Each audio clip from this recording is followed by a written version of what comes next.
माँ दुर्गा समस्त ऋषियों से कहती है, हे भक्त गणों, जो भी मेरी इस कथा का श्रवण ध्यानपूर्वक करेगा उसके समस्त दुखों का नाश मैं स्वयं करूंगी। जो भी इस कथा का प्रचार करेगा उसके कोटि कोटि पापों का नाश होगा और उसे सुख समृद्धि की प्राप्ति होगी।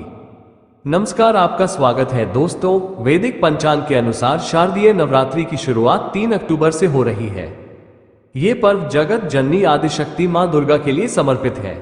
इस दौरान माँ दुर्गा के 9 रूपों की पूजा की जाती है। साथ ही माँ दुर्गा के निमित्त व्रत भी रखा जाता है। यदि कोई महापाप भी यह नवरात्रि का व्रत करता है तो वह निश्चित ही समस्त पापों से मुक्ति पा लेता है, इसमें संशय नहीं है। दोस्तों, देवी भागवत पुराण में नवरात्रि से जुड़ी महान व्रत कथा का वर्णन मिलता है। जो भी इस कथा को केवल एक बार ध्यान पूर्वक सुनता है उसके कोटि कोटि पाप नष्ट होते हैं। माता रानी की कृपा से उसे धन धान्य पुत्र सुख समृद्धि की प्राप्ति होती है। इसीलिए प्रत्येक बुद्धिमान मनुष्य को नवरात्रि के व्रत की इस कथा को ध्यानपूर्वक सुनना चाहिए। जो इस कथा को सुनता है और सुनाता है तथा इस कथा का प्रचार करता है उसकी कभी अधोगति नहीं होती है। आइए आपको सुनाते हैं नवरात्रि व्रत की महान कथा। एक समय की बात है, भगवान शिव कैलाश पर्वत पर ध्यान मग्न होकर बैठे हुए थे। तभी देवर्षि नारद अपने हाथ में वीणा लेकर कैलाश पर्वत पर उपस्थित होते हैं। देवर्षि को देखकर महादेव अत्यंत प्रसन्न होते हैं और उनसे कहते हैं, पधारिए देवर्ष, आज किस प्रयोजन से कैलाश पर आपका आगमन हुआ है। देवर्ष कहते हैं, हे देवादित्य, भी यदि आप पूछ रहे हैं तो बताने की चेष्टा करता हूं। हे प्रभु, मैं आपके पास नवरात्रि के व्रत का महात्म सुनने के उद्देश्य से आया हूं। यह व्रत क्यों रखा जाता है, इस व्रत को करने से कौन सा फल प्राप्त होता है, इस व्रत की विधि क्या है तथा इस व्रत के नियम क्या है। कृपया आप मुझे इस सब बातों का ज्ञान प्रदान कीजिए। महादेव कहते हैं, हे देवर्ष, आज आपने उत्तम प्रश्न किया है। आपके माध्यम से समस्त संसार को इस व्रत का महात्म्य पता चलेगा। इसीलिए आप ध्यान से सुनिए। आज मैं आपको इस व्रत का महात्म्य सुनाता हूं तथा इस व्रत को करने के विधि और नियम भी बताता हूं। किंतु उससे पहले मैं आपको नवरात्रि के व्रत की एक महान कथा सुनाता हूं। जो भी मनुष्य इस कथा का श्रवण करता है उसके समस्त पापों का नाश होता है, उसकी दरिद्रता का भी नाश होता है। इसीलिए आप इस कथा को ध्यान से पूरा सुनिए और इसका प्रचार कीजिए। देवर्ष कहते हैं, हे प्रभु, कृपया आप मुझसे वो कथा कहिए। मैं इसे ध्यान से पूरा सुनूंगा और इसका प्रचार करूंगा। तब भगवान शिव देवर्षि नारद को कथा सुनाने लगते हैं। हे देवर्षि, पूर्वकाल की बात है। कौशल देश में एक अत्यंत दीन दरिद्री धनहीन एवं विशाल कुटुंब वाला सुशील नाम का एक वैश्य रहता था। उस वैश्य की अनेक संतानें थी जो कोई काम नहीं करती थी और धन के अभाव से हम हमेशा दुखी रहा करती थी। उनके पास करने के लिए भी कोई उद्योग नहीं था। रात्रि में जो कुछ भी खाने को मिल जाता वो वैश्य उसे अपनी संतानों को खिला देता था और जो कुछ भी बच जाता उसी से अपना पेट भर लेता था। पूरा परिवार दिन भर भूखा रहता था और केवल रात्रि को ही कुछ थोड़ा सा अन्न खा लिया करता था। इस प्रकार से वह वैश्य स्वयं भूखा रहकर दूसरों का काम करके अपने परिवार का पालन पोषण कर रहा था। वो वैश्य स्वभाव से अत्यंत निर्मल और सज्जन था। वो धर्मपरायण, शांत, सदाचारी, सत्यवादी, क्रोध न करने वाला, धैर्यवान और अभिमान रहित था। वह प्रतिदिन देवताओं और पितरों का पूजन करता था। अपने द्वार पर आए हुए अतिथियों की पूजा किया करता था और सभी को भोजन कराने के बाद जो कुछ भी बच जाता उसी से अपना गुजारा चला लिया करता था।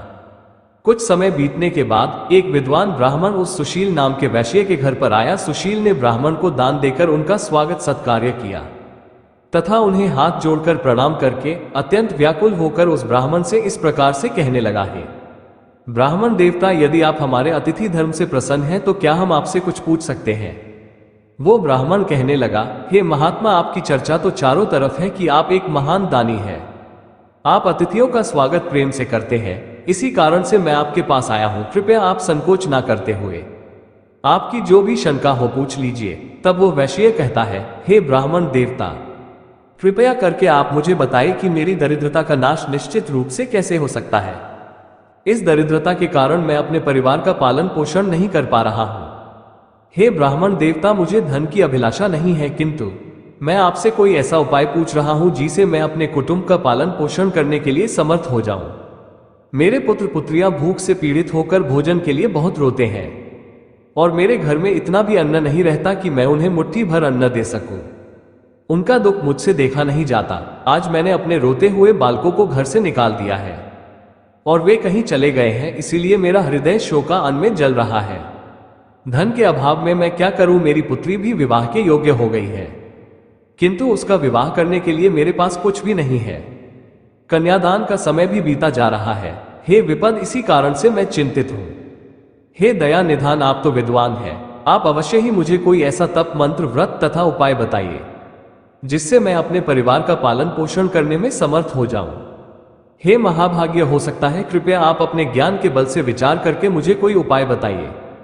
इस प्रकार से उस वैश्य के द्वारा याचना करने पर उस ब्राह्मण ने बड़ी ही प्रसन्नता पूर्वक उस वैश्य से कहा, हे वैश्य, मैं तुम्हारे दुख का कारण समझ चुका हूं। तुम चिंता मत करो, मैं तुम्हें अवश्य ही उपाय बताता हूं। तुम अब नवरात्रि के व्रत का अनुष्ठान करो। इसमें तुम भगवती की पूजा हवन करो, देवी के मंत्रों का उच्चारण करो, इससे तुम्हारे सभी कार्य सिद्ध हो जाएंगे, तुम्हारी दरिद्रता नष्ट हो जाएगी। हे वैश्य, नवरात्र नामक इस पवित्र तथा सुखदायक व्रत से बढ़कर इस पृथ्वी लोक पर अन्य कोई व्रत नहीं है। यह व्रत सदा ज्ञान और मोक्ष देने वाला है, सुख तथा संतान की वृद्धि करने वाला है एवं शत्रुओं का पूर्ण रूप से विनाश करने वाला है। वनवास गमन के दौरान देवी सीता के वियोग में अत्यंत दुखी होकर श्री राम ने किष्किंध पर्वत पर इस व्रत को किया था। इसी व्रत के प्रभाव से उन्होंने महासागर पर सेतु की रचना करके रावण और उसके पुत्रों का संहार किया था और सीता को प्राप्त किया था। महादेव कहते हैं, हे देवर्षि, इस प्रकार से ब्राह्मण ने नवरात्र के व्रत का महत्व उस वैश्य को सुना दिया, जिसे सुनकर वह वैश्य बहुत प्रसन्न हुआ और उसने उस ब्राह्मण को अपना गुरु मान लिया और उनसे देवी के मंत्र की दीक्षा ली। तत्पश्चात उस वैश्य ने अत्यंत भक्ति पूर्वक नवरात्रि में उस मंत्र का जाप किया और अनेक विधि तथा उपायों से भगवती का पूजन किया। इस प्रकार से उस वैश्य ने 9 वर्षों तक नवरात्रि के व्रत का अनुष्ठान किया। फिर 9वें वर्ष के अंत में अष्टमी तिथि को अर्धरात्रि आने पर साक्षात महेश्वरी ने उस वैश्य को दर्शन दिए और कहा, हे पुत्र, मैं तुम्हारी भक्ति और पूजा से अत्यंत प्रसन्न हूं। तुम्हें जिस भी वर की कामना है संकोच होकर मांग लो, तुम्हें जो चाहिए वो मैं तुम्हें प्रदान करूंगी। साक्षात मां दुर्गा को अपने सामने खड़ा हुआ देखकर उस वैश्य का अंग अंग कांपने लगा, उसकी आंखों से आंसू झलक लगे। मां दुर्गा के उस अद्भुत दिव्य स्वरूप को देखकर वह वैश्य हर्ष से उत्साहित होने लगा। फिर उस वैश्य ने माता को प्रणाम करके कहने लगा, हे मां, मैं आपके दर्शन करके ही धन्य हो गया। माता, आपके दर्शन अत्यंत दुर्लभ है। आप तो सचमुच त्रिलोक सुंदरी, सर्वशक्तिमान, समस्त संसार की जननी है। मुझ जैसे साधारण भक्त को आपने दर्शन देकर बड़ा उपकार किया है। हे मां, अब मेरे मन में कोई कामना नहीं है, आपके दर्शन से ही मेरे सारे दुख मिट गए हैं। मां, केवल मुझ पर इतनी कृपा कीजिए कि मेरे पुत्र पुत्रियों को पर्याप्त भोजन प्राप्त हो, जिससे उन्हें नित्य भूखा ना सोना पड़े। सुशील की विनम्रता और उसकी निराश्रित स्थिति देखकर मां दुर्गा ने मधुर मुस्कान के साथ कहा, है पुत्र, मैं तुम्हारी सच्ची भक्ति और तुम्हारे तप से प्रसन्न हूं। तुम्हारी दरिद्रता का अब अंत होगा, तुम्हारा घर धन धान्य से भर जाएगा और तुम्हारे परिवार की सारी समस्याएं समाप्त हो जाएंगी। तुम्हारे बच्चों को भी अच्छा भविष्य मिलेगा और तुम्हारी पुत्री का विवाह भी जल्द ही होगा। तुम्हारी पीढ़ियां सुख और समृद्धि से पूर्ण होंगी। इतना कहकर देवी दुर्गा अत प्रधान हो गई। उसी क्षण सुशील वैश्य का घर प्रकाश से भर गया और उसकी दरिद्रता समाप्त हो गई। देखते ही देखते उसके छोटे से घर की जगह एक विशाल महल खड़ा हो गया। उस महल में स्वर्ण मणियों और बहुमूल्य रत्नों का भंडार भर गया। उसकी सारी संतानें खुश और तृप्त हो गई। सुशील के पास अब न केवल अपने परिवार के लिए अन्न था, बल्कि वो दूसरों की भी मदद कर सकता था।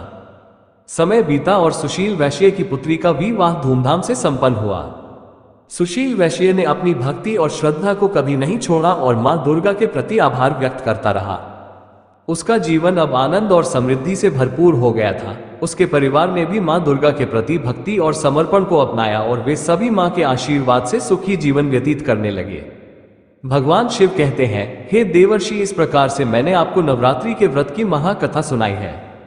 इस कथा को सुनने मात्र से ही नवरात्रि का व्रत सफल हो जाता है। पूरे नवरात्रि भर उपवास करने में असमर्थ लोगों के लिए 3 दिन का उपवास भी यथोचित फल प्रदान करने वाला बताया गया है। भक्ति भाव से केवल सप्तमी, अष्टमी और नवमी इन 3 रात्रियों में देवी की पूजा करने से सभी फल सुलभ हो जाते हैं। पूजन, हवन, कुमारी पूजन तथा ब्राह्मण भोजन, इनको संपन्न करने से वह नवरात्र व्रत पूरा हो जाता है। इस पृथ्वी लोक में जितने भी प्रकार के व्रत एवं दान हैं, वे इस नवरात्रि व्रत के तुल्य नहीं है, क्योंकि यह व्रत सदा धन धान्य प्रदान करने वाला, सुख तथा संतान की वृद्धि करने वाला, आयु तथा आरोग्य प्रदान करने वाला और स्वर्ग तथा मोक्ष देने वाला है। विद्या, धन अथवा पुत्र, इनमें से मनुष्य किसी की भी कामना करता हो, उसे इस सौभाग्य, दये तथा कल्याणकारी व्रत का विधिपूर्वक अनुष्ठान करना चाहिए। इस व्रत का अनुष्ठान करने से विद्या चाहने वाला मनुष्य समस्त विद्या प्राप्त कर लेता है और अपने राज्य से वंचित राजा फिर से अपना राज्य प्राप्त कर लेता है। पूर्व जन्म में जिन लोगों द्वारा यह उत्तम व्रत नहीं किया गया है, वे इस जन्म में रोगग्रस्त, दरिद्र तथा संतान रहित होते हैं। जो स्त्री बंध्या, विधवा अथवा धनहीन है, उसके विषय में यह अनुमान कर लेना चाहिए कि उसने अवश्य ही पूर्व जन्म में यह व्रत नहीं किया था। जिस मनुष्य ने दुख तथा संताप का नाश करने वाली, सिद्धियां देने वाली, जगत में सर्वश्रेष्ठ, शाश्वत तथा कल्याण स्वरूपिणी भगवती की उपासना नहीं की, वो इस पृथ्वी तल पर सदा ही अनेक प्रकार के कष्टों से ग्रस्त, दरिद्र तथा शत्रुओं से पीड़ित रहता है। हे देवर्षि, अब मैं आपको इस व्रत से जुड़े नियम बताता हूं, इसे ध्यान से सुनिए। नवरात्रि के व्रत का आरंभ तब होता है जब मनुष्य दृढ़ निश्चय और शुद्ध हृदय से व्रत करने का संकल्प लेता है। ये संकल्प ही उस यात्रा का आरंभ है जो व्यक्ति को देवी दुर्गा की कृपा तक पहुंचाता है। जब कोई वृत्ति देवी दुर्गा की उपासना के लिए व्रत का संकल्प करता है तो उसे अपना मन और शरीर शुद्ध रखना चाहिए। शुद्धता केवल बाहरी नहीं बल्कि मन की आंतरिक पवित्रता भी आवश्यक है। यही कारण है कि व्रत का आरंभ संकल्प से होता है, जिसमें व्यक्ति अपने आप को देवी दुर्गा के चरणों में समर्पित कर देता है।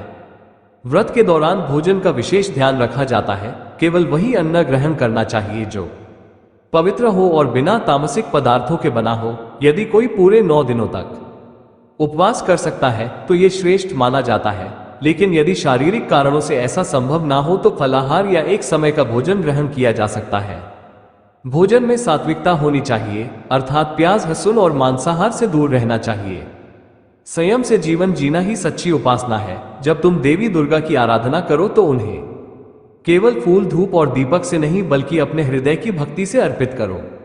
देवी को लाल पुष्प विशेष प्रिय होते हैं, इसलिए उनकी पूजा में लाल फूल चढ़ाना उत्तम है। लेकिन इससे भी अधिक महत्वपूर्ण है अपने मन का पूर्ण समर्पण। पूजा के समय अपने मन को देवी दुर्गा के 9 स्वरूपों में से हर एक रूप के प्रति समर्पित करो। हर दिन एक रूप की पूजा करो और उनकी शक्ति का ध्यान करो। पूजा के साथ साथ उनकी महिमा का गान करना, उनकी कहानियों को सुनना और सुनाना भी अत्यंत शुभ माना जाता है। व्रत के इन दिनों में क्रोध, लोभ, मोह और द्वेष से दूर रहना चाहिए। ये समय है आत्मनियंत्रण और साधना का। अपने मन में सत्य, अहिंसा और संयम के नियमों का पालन करो। इस दौरान अपने शब्दों और कर्मों से किसी का दिल ना दुखाओ। यह व्रत केवल शरीर को कष्ट देने का नहीं बल्कि आत्मा को शुद्ध करने का समय है। जितना अधिक तुम अपने मन और हृदय को पवित्र रखोगे, उतनी ही देवी दुर्गा की कृपा तुम पर बरसेगी। हे नारद, ध्यान भी इस व्रत का एक अभिन्न अंग है। देवी के मंत्रों का जाप करो और उनके स्वरूप का ध्यान करो। जब तुम ओम दुर्गाय नमः मंत्र का जाप करोगे तो वह शक्ति और साहस को उत्पन्न करेगा। ध्यान में बैठकर देवी के दिव्य रूप का चिंतन करो, उनकी महिमा को स्मरण करो, जिससे तुम्हारे भीतर की नकारात्मकता दूर हो जाएगी और शांति का अनुभव होगा। जब नवरात्रि के अंतिम दिन आते हैं तो देवी की कृपा को पाने के लिए कन्याओं का पूजन करना अत्यंत महत्वपूर्ण है। कन्याएं देवी का ही रूप मानी जाती हैं, इसलिए 9 कन्याओं को आमंत्रित करके उनकी सेवा करो, उन्हें भोजन कराओ, उनके पैर धोकर आशीर्वाद लो। ये पूजन तुम्हारी साधना को पूर्णता की ओर ले जाएगा। और हाँ, इस व्रत के दौरान तामसिक आहार से दूर रहना आवश्यक है। मांस, मदिरा और तामसिक वस्त्रों से दूरी बनाकर रखनी चाहिए। वृत्ति को एकदम सात्विक जीवन जीना चाहिए, जिससे उसकी साधना में कोई विघ्न ना हो। यह 9 दिन केवल तपस्या के दिन नहीं है, यह आत्मिक जागरण के दिन है। भगवान शिव ने नारद को नवरात्रि के व्रत का महत्व समझाते हुए कहा, यह व्रत केवल सांसारिक इच्छाओं की पूर्ति के लिए नहीं बल्कि आत्मा की उन्नति के लिए है। जो श्रद्धा और भक्ति से इस व्रत का पालन करता है वो देवी दुर्गा की कृपा से सारे कष्टों से मुक्त हो जाता है और उसकी सभी इच्छाएं पूर्ण होती हैं। इसलिए हे नारद, जो भी इस व्रत का संकल्प ले उसे तन, मन और आत्मा की पूर्ण पवित्रता के साथ इस साधना को करना चाहिए। इस प्रकार से भगवान शिव ने जी को नवरात्रि का महात्म्य और कथा सुनाई है। दोस्तों, अब जानते हैं नवरात्रि में मिलने वाले संकेतों के बारे में। अगर आपको भी ऐसे संकेत मिलते हैं तो मां दुर्गा आप पर प्रसन्न है।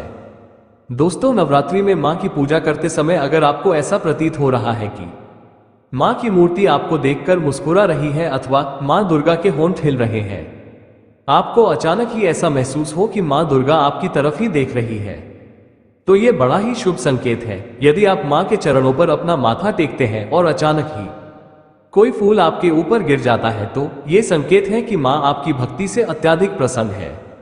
आपकी कोई मनोकामना अवश्य ही पूर्ण हो जाएगी। दूसरा संकेत, दोस्तों, यदि नवरात्रि में आपके द्वार पर कोई कन्या लाल वस्त्र धारण करके पधार है, उस कन्या को देखकर आपका मन अत्यंत प्रसन्न हो जाता है, तो ये बहुत ही शुभ संकेत है। आपको उस कन्या को कोई भेंट वस्तु अवश्य देनी चाहिए। साक्षात मां दुर्गा ही उस कन्या के रूप में आपको संकेत दे रही है। और यदि नवरात्रि में आपके सपने में कोई कन्या दिखाई पड़ती है जो आपको देखकर बार बार मुस्कुरा रही है, तो आपको समझ लेना चाहिए कि मां आपकी भक्ति से बहुत प्रसन्न है और अब आपके जीवन से बुरा समय समाप्त होने वाला है। तीसरा संकेत, यदि आपको सपने में मां के पद चिन्ह दिखाई पड़ते हैं और आप अपन पद चिन्हों का पीछा कर रहे हैं, लेकिन आपको मां दुर्गा कहीं पर भी दिखाई नहीं पड़ती है, आप सपने में मां को खोजने के लिए इधर उधर भाग रहे हैं, तो यह भी एक शुभ संकेत है। अगर आपको भी ऐसा सपना आता है तो आपके दुखों का अंत होगा। घर में यदि कोई बीमार है तो वह भी पूर्ण रूप से स्वस्थ हो जाएगा। चौथा संकेत, दोस्तों, यदि आप मां दुर्गा की आरती अथवा आराधना कर रहे हैं और आप मां की भक्ति में पूर्ण रूप से डूब गए हैं और अचानक ही आपकी आंखों से आंसू आने लग जाए, आपके मन में एक विचित्र भाव प्रकट हो जाए जिसे आप समझ नहीं पा रहे हो, तो यह मां का ही संकेत है। आपके हृदय में माता ने प्रवेश कर लिया है और अब आपकी कोई इच्छा अवश्य ही पूर्ण होगी। पांचवा संकेत, यदि नवरात्रि में आपके पास मां दुर्गा की प्रिय वस्तुएं बार बार आने लगती हैं, जैसे मां का श्रृंगार का सामान, माता के लाल फूल, माता की लाल चुनरी आदि चीजें आपके हाथ में बार बार आने लग जाए, तो इसे शुभ संकेत ही समझना चाहिए। तो दोस्तों, इस प्रकार से भगवान शिव जी ने नारद जी को नवरात्रि के व्रत का महात्म सुनाया है। आपको ये कथा कैसी लगी कमेंट करके अवश्य बताएं। जानकारी अच्छी लगी तो वीडियो को लाइक जरूर करें, कमेंट में जय मां दुर्गा अवश्य लिखें, साथ ही चैनल को सब्सक्राइब करें। आप सभी का धन्यवाद।